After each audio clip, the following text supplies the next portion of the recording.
Hi fam, namaste, shalom, assalamu alaikum. I hope everyone is okay. Sending lots of love and virtual hugs to everybody. I've had a bit of a weird day, to be fair.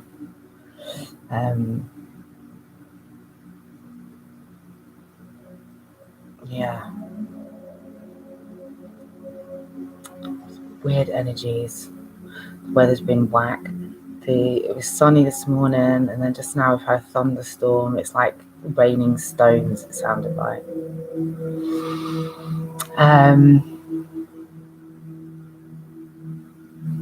But yeah. So earlier on I was just in a bit of a funk, I suppose. Don't really know why. Just kind of came out of nowhere, and I just kind of got really frustrated with the whole situation. I think one of the carers that comes to help with my mum, she was like,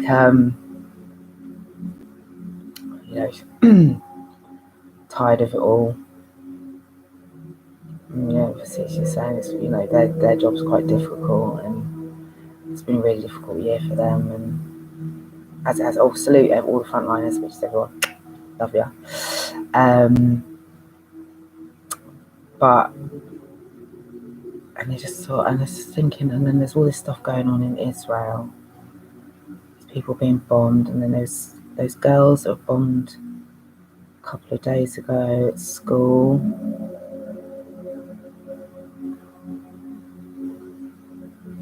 And I just, for a hot minute, I just thought, what I'd really like right now is either to get really off my face, like shit-faced drunk, which I obviously didn't do, or like where you have those scenes where people just smash up a room, or a wall, or something like that, like demolish a wall, just smash something. That's what I felt like. But I haven't got a wall to demolish. I haven't got a hammer either, or whatever those big things are. The only thing I have got is my Tibetan singing bowl. So instead of smashing shit up, I went the opposite way. I thought I'd just get in the zone and just. I think I've shown it to you. You see one of these? Listen to this. It's so loud.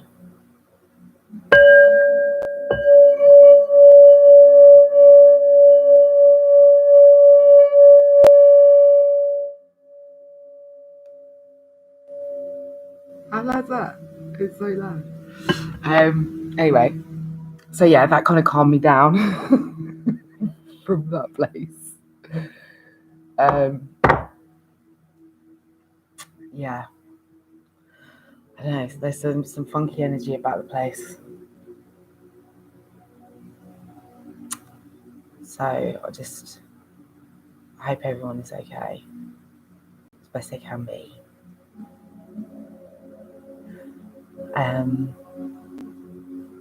And yeah, I've got an X-Gate update. So I'm going through to get a court order on the criminal. So, but I need his address, and obviously he hasn't given it to me, and he's just blocked me and stopped me from seeing my kids for no reason. So I messaged his mum, and I said, or in fact, I can't message his mum because she's blocked me. So my mum messaged his mum, and said, can we have Wayne's address because I need it for the court papers. And she didn't reply till hours later. When she did reply, the tone's changed. Oh no, I don't think you should. I'm not going to, give it. Basically, she has to speak to Wayne directly, right? And he hasn't blocked her. He's told me he hasn't blocked her. Which is a lie because he has. So then, obviously, my mum replied and said, no, he's blocked her since the beginning of January. And not only that, she herself, his mum, wrote to my mum confirming in writing that Wayne was stopping all contact with me and had got social services involved, right? Obviously, I phoned social services in London. So he's hundreds of miles away in London, and there is no such thing. There is no such case open. There's nothing. He's not started anything with social services. So that's just another lie. And then she lied about her own part in it because she confirmed in writing that he was not. He was blocking me from speaking to him. So my mum just kindly reminded her that she herself was the one that had written it, put it in writing, and that we'd checked with social services and there was no such thing, and that was a lie. And then and also she said that I've reported it to the police in Newark and the Metropolitan Police, which it has been reported, as has all of the catalogue of evidence and videos, and to obviously a court and various media, charities, domestic abuse charities, magazines, of all of it. And that if she refuses to give her son's address, then obviously I'm just going to have to use hers. Needless to say, she ain't replied.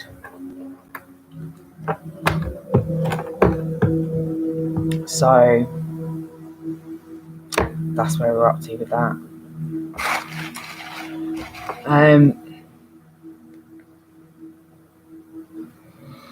So yeah, I hope everyone, because I've been seeing obviously domestic abuse and violent relationships and stuff has obviously gotten bad over, and that's part of the reason why I started doing these videos anyway, just to talk about what I'd gone through. That's obviously gone up. So if there are people, men or women, with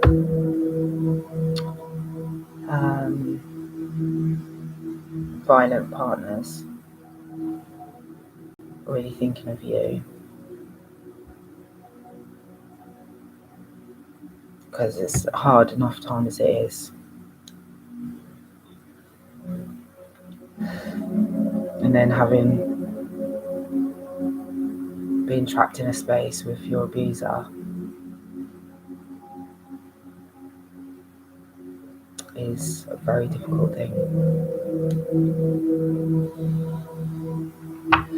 So sending lots of love to you, and just ask, the best thing you can do is, I know it's hard, especially when there's children involved, as you've seen, but the best thing you can do for your own sanity and ultimately for your children, because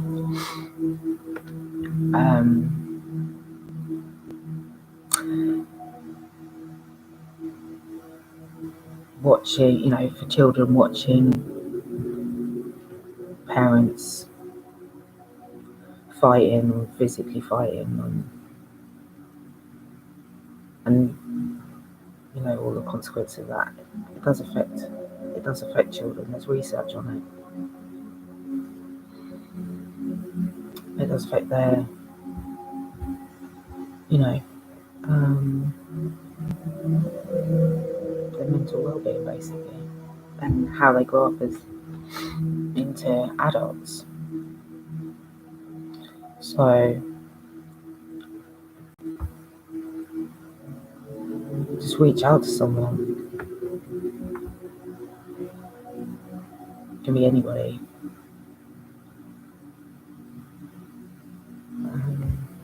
But there's lots and lots of people. You're not alone. You're not alone.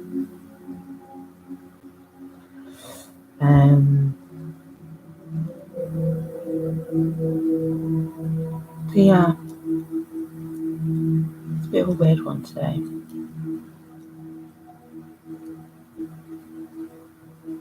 I'll tell you what is quite clear though. And that is that as the days pass,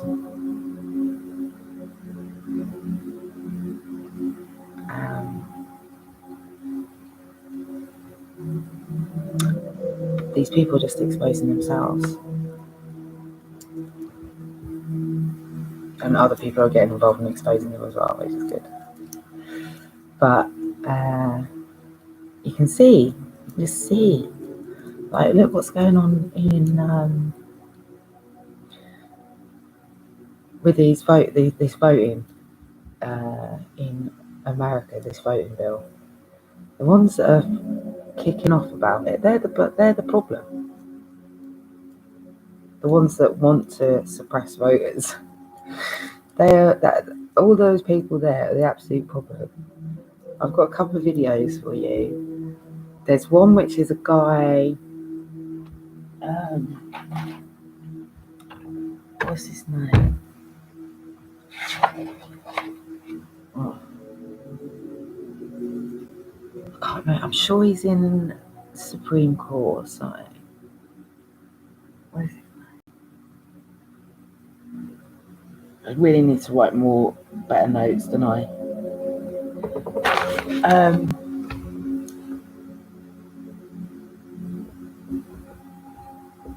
Yeah, I can't remember his name now.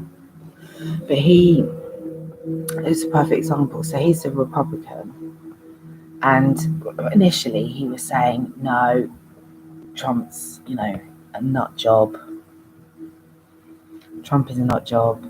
There's no way the Republican Party's doomed if he's the leader. And then just recently they've done an interview with him, and he's completely flipped.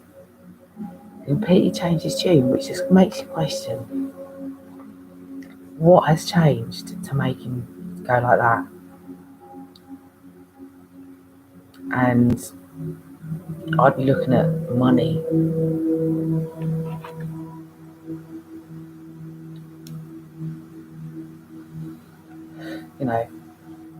For someone to flip like that so blatantly, there's got to be something somewhere behind it. And I found these. I mentioned them briefly before. I didn't know. I'd never heard of these people up till just recently. Called the Koch Brothers. Now, they are a problem. They're a massive problem. And I'm going to tell you why. Hold on.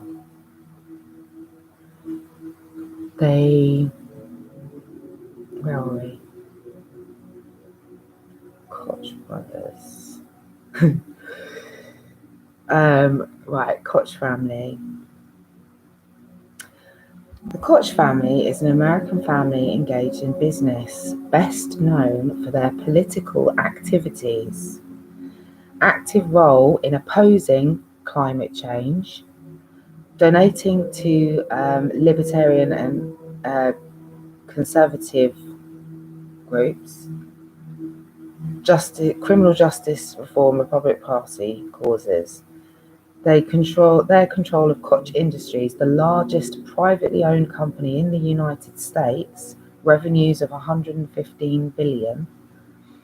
The family business was started by Fred Koch, who developed a new cracking method for the refinement of heavy crude oil into gasoline.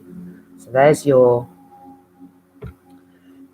power and money right there.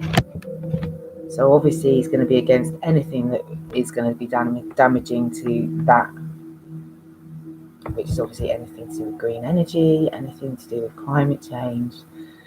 And he's going to be backing people, just capitalist, isn't it? So Fred's 4 sons litigated against each other over their interests in the business during the 1980s and 90s. You know, when it's like we're just run by a bunch of narcissists, like they've got no empathy. All they care about is themselves and their own interests and the money. And who works for them don't matter, and neither do the general public, planet, animals, nothing. By 2019, Charles G. Koch and David H. Koch, I'm probably not even pronouncing the name right, don't even know, don't care, commonly referred to as the Koch Brothers, were the ones of Fred Koch's 4 sons still with the Koch industry. God, it's annoying me to start saying it now.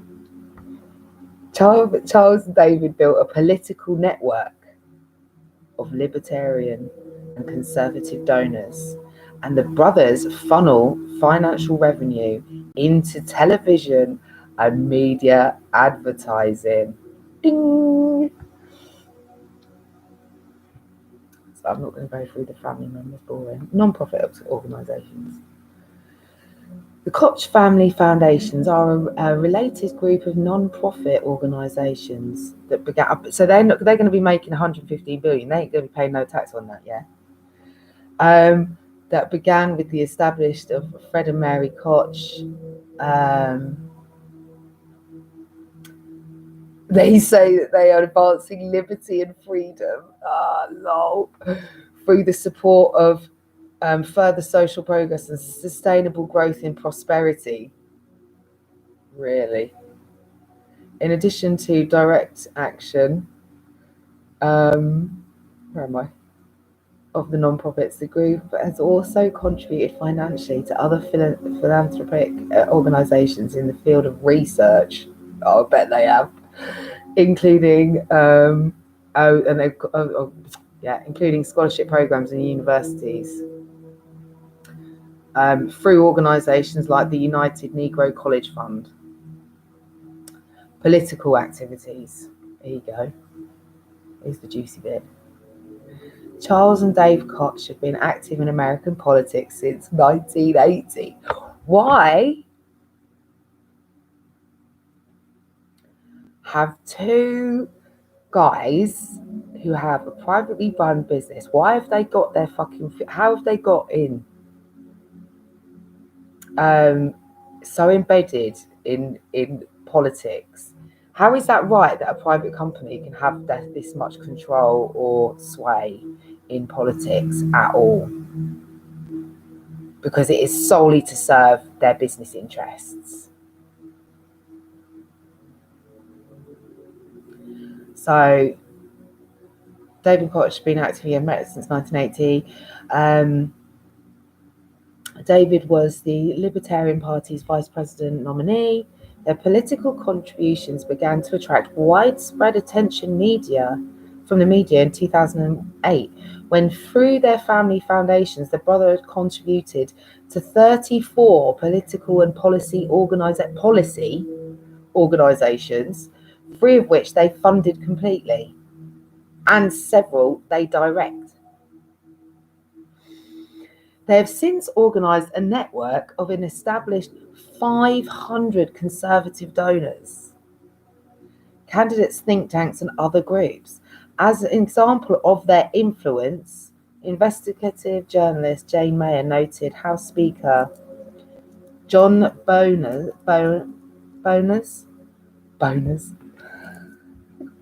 Sorry, I've got the I'm like a child when it comes to stuff like that. Sorry. John, I'm not going to say it again, I'll just laugh. Right. Appealed to David in 2011 when he needed votes to prevent a government shutdown. What? The Koch brothers indicated they intended to raise $880 million in support of Republican candidates in 2016. $880 million? What? And have given more than $100 million to conservative policy and advocacy groups, including the Heritage Foundation, Cato Institute, and more recently, Americans for Prosperity. Americans for Prosperity was actually founded by one of the brothers, David, and has been reported by Kenneth Vogel to Politico to be one of the main non-profits that assisted the Tea Party movement. Former Republican Congressman Joe Scarborough, co-host of MSNBC's Morning Joe, has pointed out that Koch brothers have supported more than just what are generally considered conservative causes. Here we go. They opposed George W. Bush on many issues. Pro-choice. They opposed pro-choice. They opposed same-sex marriage. They worked very closely with the Obama White House and Obama administration to direct criminal justice reform initiatives. Who are they? Who are they to be involved in the White House to direct criminal justice? For what reason? To what end? Who benefits and who loses? On purpose, by their hand, by their input, by private businesses' input at the very top. In 2018, political advocacy groups linked to the Koch family pledged to spend $400 million on 2018 midterm elections, including $20 million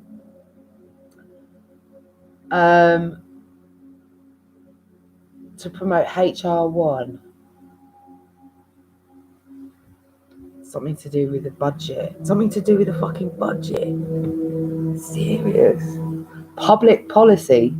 The Koch family funding apparatus has been funding conservative groups through think tanks for over 40 years.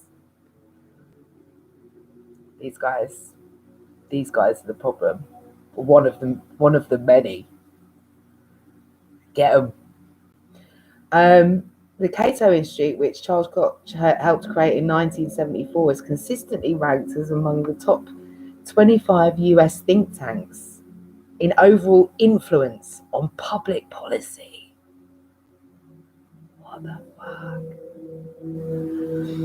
In 2015, the Koches worked with the American Civil Liberties Union on criminal justice reform, specifically in the realm of civil asset forfeiture. Oh, there's something there. You know there is. I won't click on it. They've also worked to push legislation aiming to adjust federal sentencing guidelines. According to a report by American University's Investigative Reporting Workshop, they have built what may be the best funded, multifaceted public policy, political and educational presence in the nation today. Wow. Well, there you go. Let me read you this other thing about them. This was in Rolling Stone. Toxic Empire. Together they control one of the world's largest fortunes, which they use to buy up our political system. But what they don't want you to know is how they made all their money. The enormity of the fortune is no mystery. Brothers Charles and David are each worth more than 40 billion. The electoral influence of the Koch brothers similarly well chronicled. The Koches are homegrown oligarchs. They've cornered the market on Republican politics and are nakedly attempting to buy Congress and the White House. Their political network helped finance the Tea Party and powers the GOP. Well, there you go. Koch-affiliated organisations raised 400 million during 2012 elections, 290 to elect Republicans. When was this written? Oh, right, yeah. In 2014 they had 44,000 political ads they paid for to back Republicans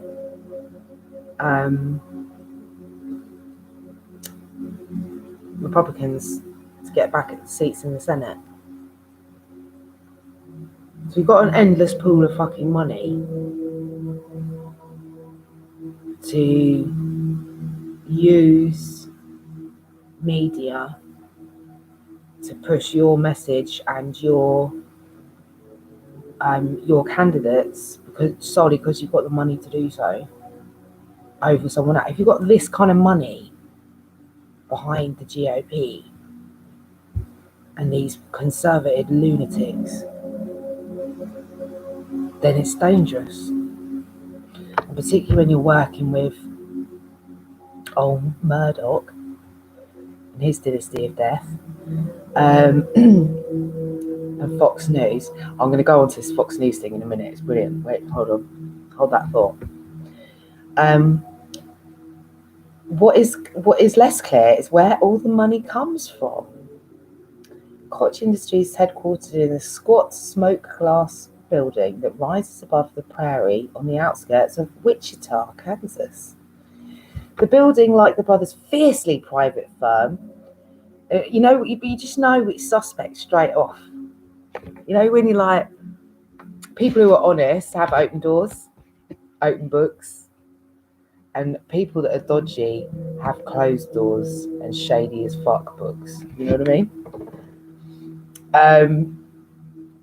So Koch touts only one top line financial figure of 115 billion in annual revenue. When they were asked about it, we're privately held and we don't disclose this information. I wonder if they're involved in human trafficking. Didn't just say that. But Koch Industries is not entirely opaque. The company's troubled legal history, including a trial of congressional investigators, Department of Justice consent decrees, civil lawsuits, and felony convictions. Ah, brilliant. That's what the GOP is backed by, guys. Corruption. Department of Justice. Oh, yeah. Where am I? I've just lost my spot. Augmented by internal company documents, leaked State Department cables, freedom of information disclosures, and company whistleblowers combined to cast an unwelcome spotlight on the toxic empire whose profits finance the modern GOP. Let's read on, shall we? Under the nearly 5-decade reign of CEO Charles Koch, the company has paid out record civil and criminal environmental penalties. Oh, here we go. Oh, yeah, because it's oil. Oh, okay. And in 1999, a jury handed down to Koch's the pipeline.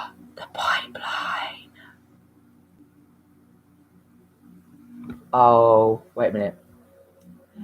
Handed down to Koch. Oh, that'll be that pipeline, wouldn't it?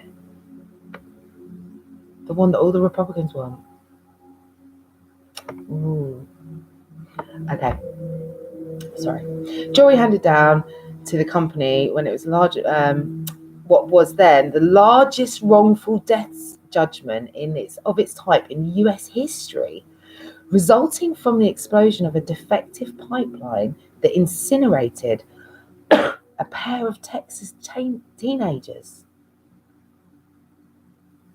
Hold on a minute. Who owns that? What's that pipeline that's just gone down in America? Who owns that? Let's look into that instead. The volume of Koch's Industries' toxic output is staggering, according to the University of Massachusetts. Only 3 companies rank among the top 30 polluters of America's air, water, and climate. Here we go. Now we're getting to the nitty-gritty. ExxonMobil, American Electric, and Koch. Thanks in part to its 2005 purchase of paper mill giant Georgia Pacific, Koch Industries dumps more pollutants into the nation's waterways than General Electric and International Paper combined. Oh, shit. The company ranks 13th in the nation for toxic air pollution. Why is this company still exist? Why is no one taking them down yet? Why is no... If this... Come on. The company ranks 13th in the nation for toxic air pollution. Climate pollution, meanwhile, outpaces oil. Their climate pollution outpaces oil giants Valorant, Chevron, and Shell across all its businesses, generating 24 million metric tons of greenhouse gases a year. For Koch, this license to pollute amounts to a perverse hidden subsidy. The cost is borne by communities in cities like Port Arthur, Texas, where Koch-owned facility produces as much as £2 billion of petrochemicals every year. In March, they signed a consent decree with the Department of Justice requiring it to spend more than $40 million to bring this plant into compliance with the Clean Air Act. I wonder if that's been done. I wonder. The toxic history of the I'm not going to say it again, I can't say it, is not limited to just physical pollution. It also extends to the company's business practices, which have been the target of numerous federal investigations, resulting in several indictments and convictions, as well as a whole host of fines and penalties.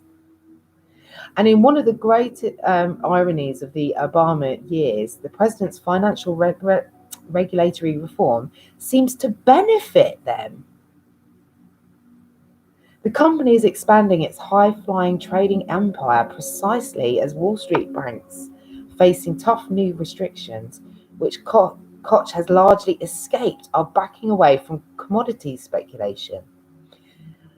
It is often said that Koch Brothers are in the oil business. That's true as far as it goes, but it's not a major oil producer. Instead, the company has woven itself into every nook of the vast industrial web that transforms raw fossil fuels into usable goods.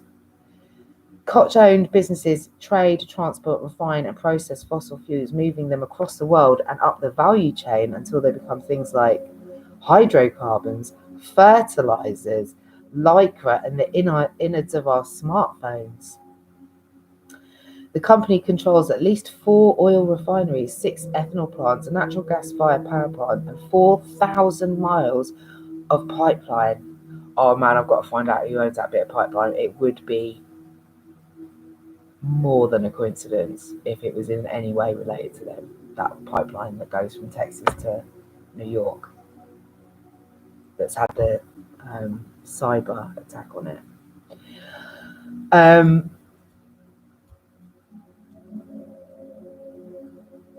That is cray. So they're poisoning everyone. They're using fossil fuels, and they have fingers in every fucking pie. And they finance the GOP. Well, there it is, guys. In a nutshell, there's a problem. That's a massive problem, isn't it?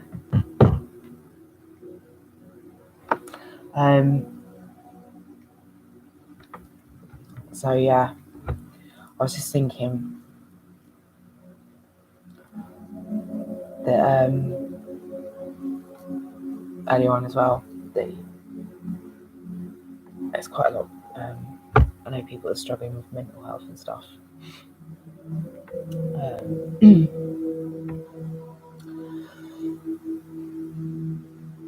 it's just to remind you that you can do this. You can do this. We can.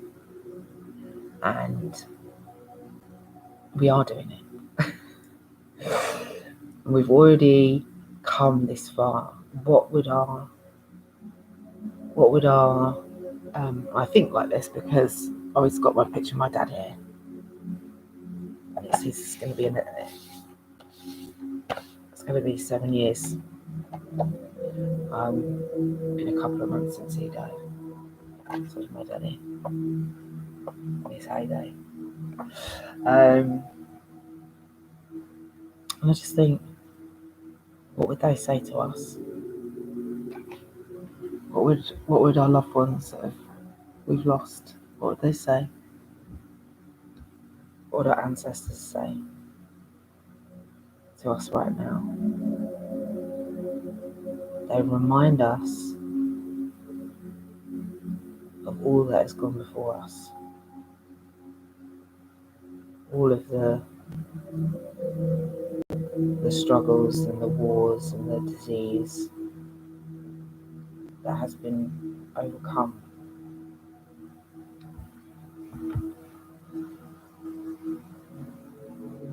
And that they wouldn't want us to give up. They wouldn't want us to give up on ourselves or on each other. They'd want us to fight. Not physically fight, but fight for each other. For us all to succeed. For us all to win. For us all to have. For us all to be free. And for us all to be happy.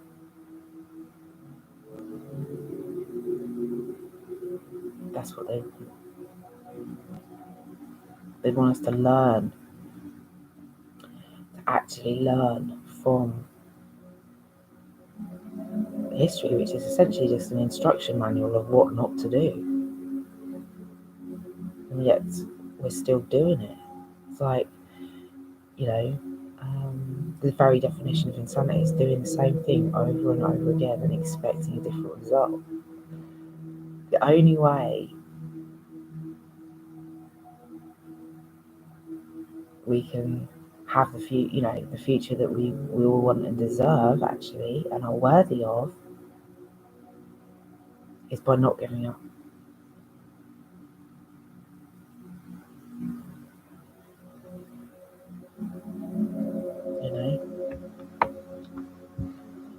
And just pushing through whatever obstacles that come our way, we can overcome them. Climb every mountain. There's nothing that we cannot achieve.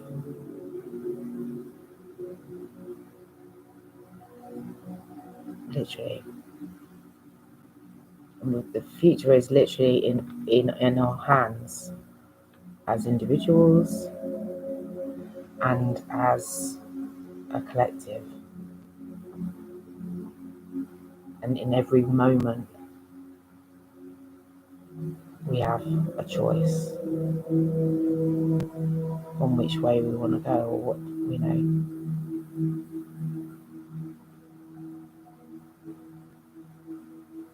So we can. We absolutely can. And regardless of what anyone else, right, there's I just believe in the best in people, even still.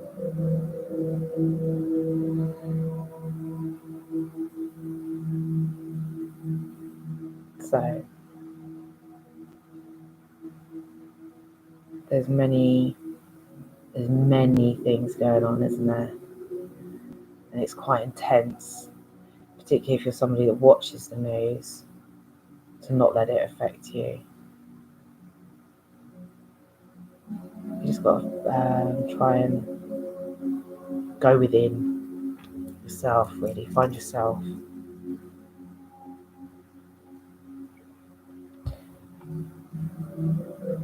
And heal if you are struggling. Again, it sounds easier than said than done sometimes, but it is possible. So I remember when I was in my, I've been, as I said to you, I've got a hell pass. You know what I mean? It felt like I was up and down like a yo-yo. And every time I thought, oh, it can't get worse than this, and then it would.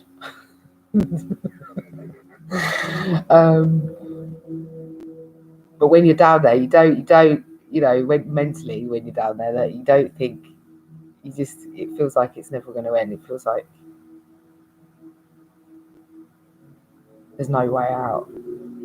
But at the same time, I was doing absolutely nothing to help myself. I was just doing the same things over and over again, and just expecting it to get better. Just like, why aren't I better yet? Why aren't I happy yet? But I was doing absolutely nothing actively to change it. And then as soon as I started doing that, then everything just changed. And the more I did it, the happier I became, and the more in control of my mind and my emotions.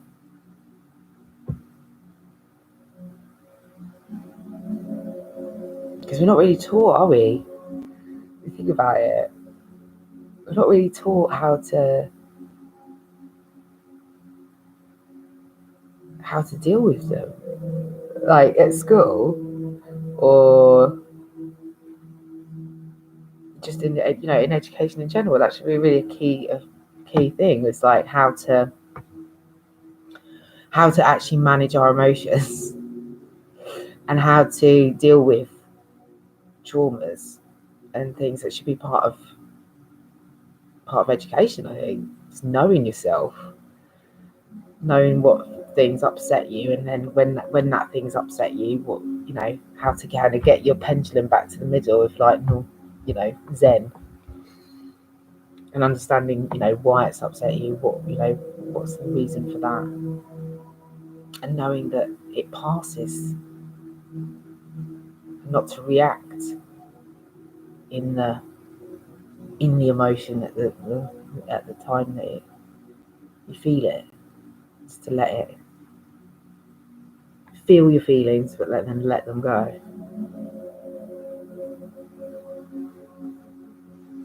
And there's nothing wrong with that. There's nothing wrong with having emotions. There's nothing wrong with feelings. We're feeling beings. And so just thinking about this, just saw that this is actually important for now, because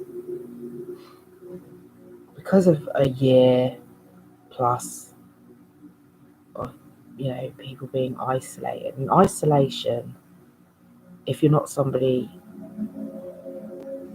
who likes isolation or is used to it or can mentally deal with it or whatever, it is used as a form of torture. And then if you add on everything else that's gone on, if you add in losing job, money worries, kids at home, homeschooling, and bear in mind as well, these aren't things that, as I said yesterday, we're not in a war zone, but in comparison to before, that's quite a radical shift. And then add in, if you've got family dynamics, that's a problem, relationships that are a problem, all of these things being sort of bottled into a house for this long. all of those worries, and add in any kind of drinking, recreational or prescription drug use, abuse, whatever. It's a storm. It's a perfect storm, and we need to support people to find their zen, because look at what's gone on. So there's been 191 mass shootings in America since the 1st of January this year. And a mass shooting is 4 or more people. That is a lot of mass shootings. And nothing seems to have changed on, and it's a touchy subject, but at the same time, you've had 191 mass shootings. And still selling guns like they're going out of fashion. Selling them to people that are scared, that are angry, that are upset from this year, from all of these things that have happened. And these are the people, novices, that are going in and buying guns. You know what that it's a recipe for disaster. And you can see just from the numbers already. You've got a lot of people with weapons that are in dire straits.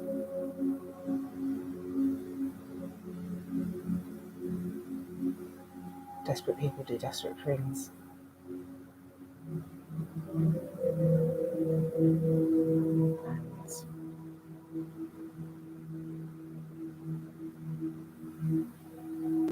you've got to try and prevent that from happening.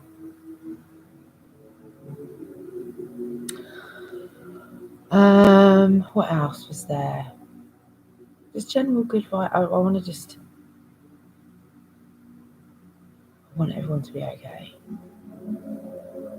I've been praying on it.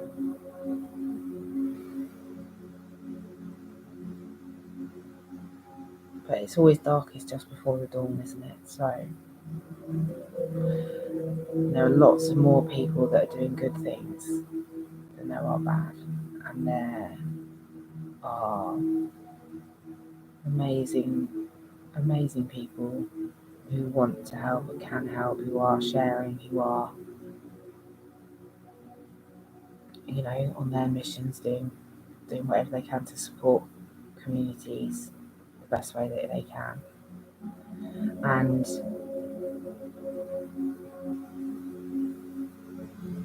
I just think,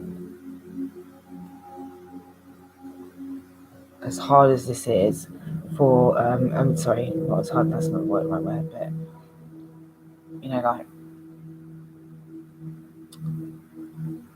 Biden needs to step up here. And he has. There's loads of legislation stuff that he's already done that probably doesn't get enough media coverage.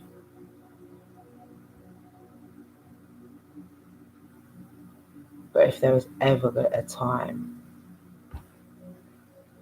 for Biden and Harris to step up, is now. Think of how they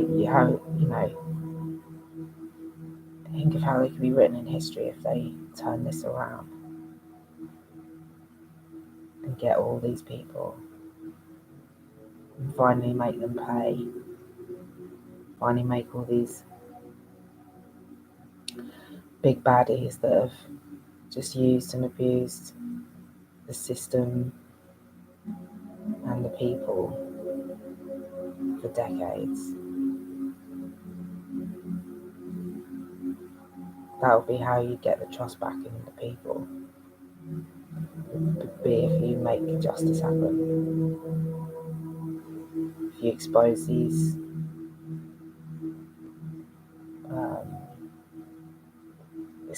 paedophile rings and Ghislaine Maxwell, and You just get justice for people everywhere. Justice for Native Americans, give them the land back.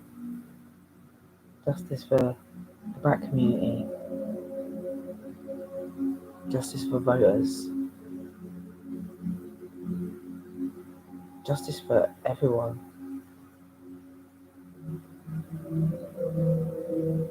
Because it is important. Justice is important. It's important across the board. It's not fair that some people get off just because they've got money. And they just continue to pollute the. I mean, I've just given you four or five huge companies that have just been polluting the water, the land, the food for decades. And then people getting sick, and then you haven't got the system to support sick people because, again, it's money orientated. So only the people that have got money can pay for healthcare. Like, it's just capitalism is dead. It don't work. It's not worked. It's never worked. It only serves the ruling class of 1%. And what kind of society is that? Well, we're living in it, aren't we?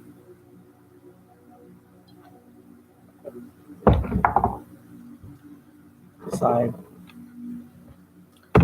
that's me done for today. So